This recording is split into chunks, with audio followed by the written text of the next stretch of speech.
Hello, Seiiti Arata. Today I'm in Japan. I'm gonna try to walk a little bit while I talk. I hope it works. I apologize in advance if something doesn't go well. Now I want you to pay close attention, because if you don't consciously choose your own frame, which is your way of seeing the world, people around you, circumstances around you will dictate your frame. Now what do I mean with that? What do I mean when I say frame? Frame is your perspective. It is your unique way of interpreting your reality. That's the mental lens that you use to understand life, understand situations, understand interactions, understand yourself. Your frame determines your reactions, your feelings, and ultimately your results in life. Now here's the critical part. Either you are creating your frame, you're deliberately shaping your own frame, or you are allowing other forces to shape your frame for you.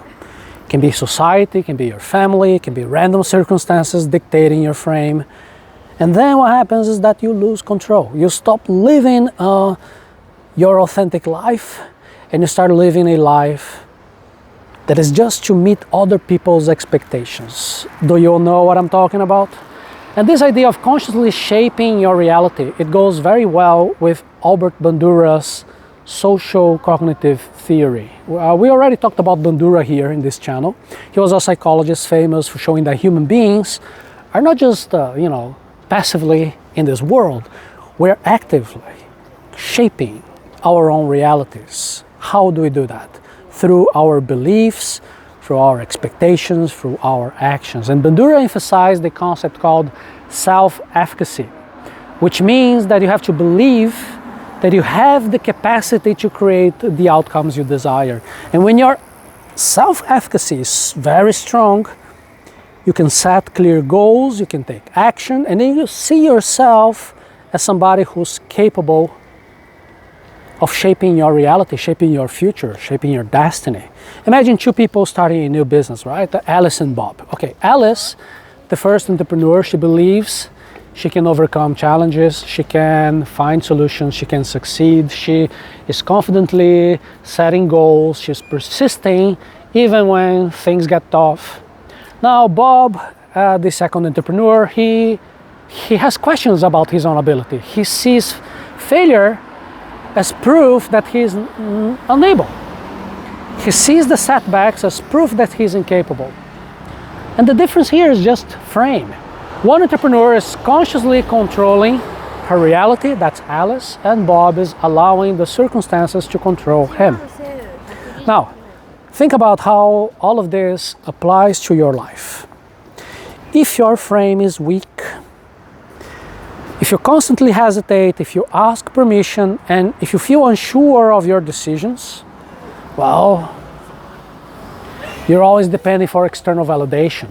And relationships become very difficult because you're always adapting yourself to fit other people's expectations. You're a pushover. Instead of confidently presenting your authentic self, you become this watered down version of you just to please others. Like, oh yeah, don't worry about me. And over time, this will drain your emotional energy and it will diminish your self-respect. And think about this, that every time in the beginning of any new relationship, you're always establishing the tone for that relationship. Did you notice that? Here's what it means. Let's say that you just met somebody new, can be at work, can be in your personal relationships, and then you clearly start to be authentic. Immediately, you present yourself the way you really are.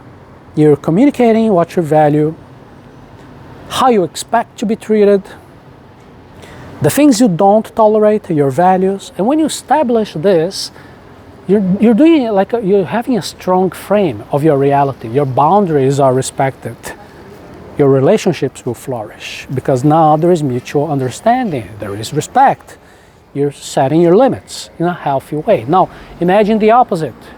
If you begin a relationship by bending over backward to please other people, if you're constantly saying, don't worry about me, you're hiding your own emotions, your opinions, your needs, you're establishing a weak frame. And the moment you want to assert your needs, it will be unnatural. It's going to be weird because, well, come on, you've always said that everything's okay. Now, why do you want this and that? The initial frame you set strongly determines the quality and the tone of your future interactions. There is another sign of a weak frame when you automatically assume that somebody else's perspective is the only right way of seeing things. And psychologist Solomon Asch has many conformity experiments, clearly showing how people view, they adopt the point of view of other people because of social pressure, even when this is completely wrong.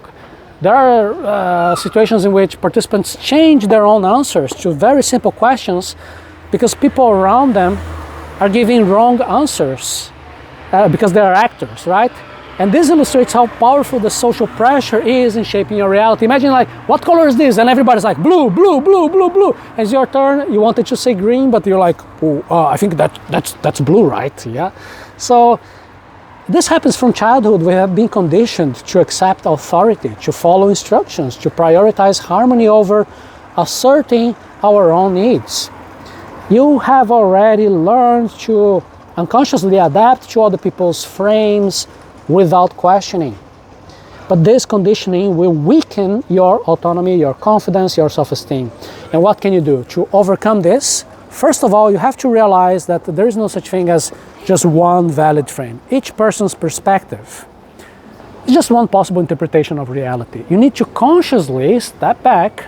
You have to question these assumptions and intentionally create your own authentic frame. Your goal should be to build a frame that is so clear, so strong, so interesting, so attractive that it kind of becomes a privilege for other people to join you, to enter your reality. Think about this. Just think of somebody you admire. It can be like a confident leader, it can be a respected artist, it can be an influential thinker. Their values, their beliefs, their boundaries, they're so compelling. It's a strong reality that draws you into them.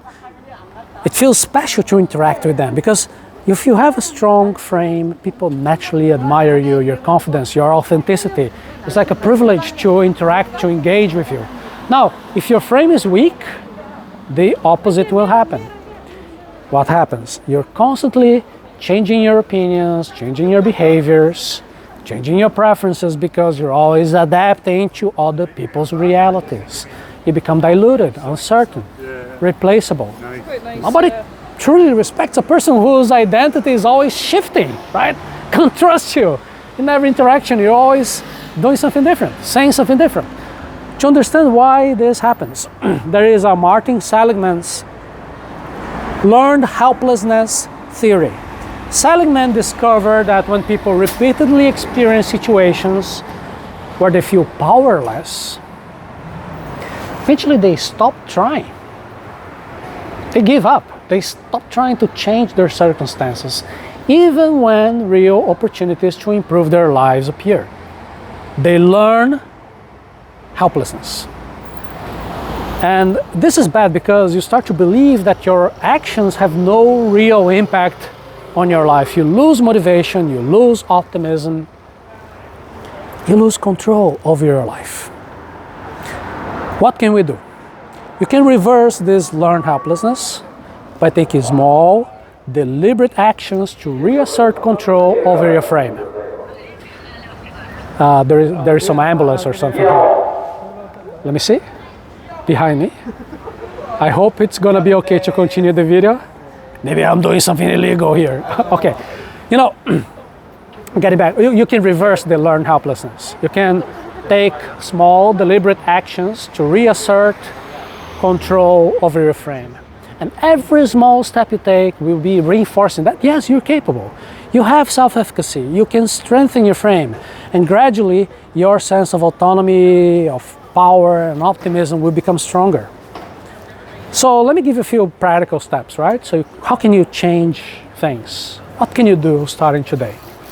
The first thing, you have to clearly define what are your core values.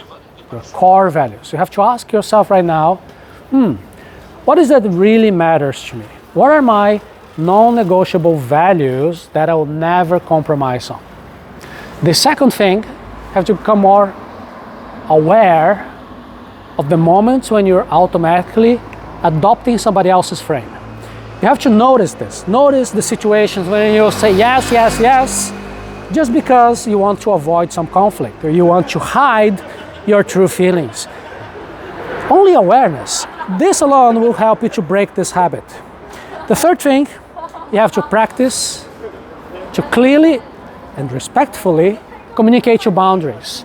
Because when somebody is asking you to do something that you don't truly want to do, you need to have the confidence to say no without giving unnecessary apologies or explanations.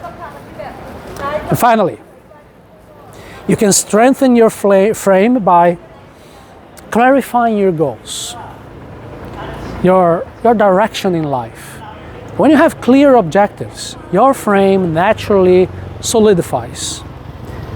This, having a clear plan, will reinforce your confidence, your autonomy, your focus. And to dive deeper into this process of planning, clarifying your life vision, you can go to our special training at arata.se/planning your life right now. In the Planning Your Life training, you're going to get powerful tools and methods to clearly define what you expect of life and how can you achieve it. Your first step that you have to do. And a strong life plan is the foundation for you to have a strong frame. Here's a key message that I want you to take with you today. Either you actively control your frame or your frame will actively control you. You're giving your power away by adopting other people's realities. What you need is to create a frame that is so authentic, so strong, so attractive, so interesting that people naturally want to join you, to enter your reality. You have to have a frame around clear values, boundaries, meaningful life goals. When you do this, you become confident, you become respected, fulfilled, living the authentic life that truly belongs to you.